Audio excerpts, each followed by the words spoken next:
did suffer to the point of death because of the message which they were conveying to the people of God and from God, messages which the same people did not want to hear. So, for the disciples and those they had listened to, that was the perception of Jesus, an underlying theme that his message would be rejected and death would be the reward. So Jesus probes further. Who am I to you? It's a question that it seems has been asked over and over again. Who is Jesus to us?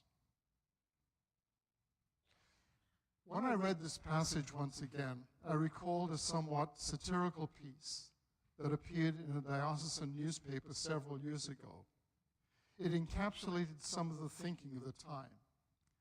And it read, "Who says that the young people of today don't know that the modern theology lacked something basic?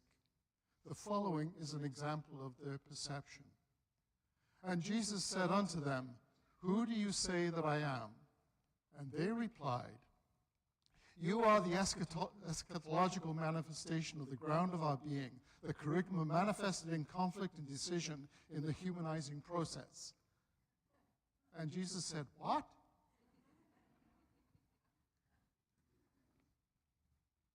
I think it's safe to say that Jesus was not looking for that sort of an answer from the disciples, and he didn't get one. Instead, he got a simple, basic statement from Peter. You are the Messiah. You are the anointed one of God. Is that to be our answer too? And if we choose to give that as our answer, what do we mean by it? If we could ask Peter to explain his answer, how would he reply? Knowing Peter, the impulsive, he would probably not give a reasoned argument or a carefully thought out statement. Rather, he would probably say that it was instinctive, something which welled out of him. And the same may be said for us.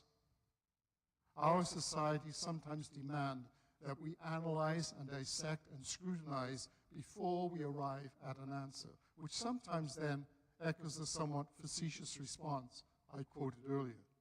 That's all right for the theologians, but it's far more important for us to assess the instinctive response coming, like Peter, from our deepest being.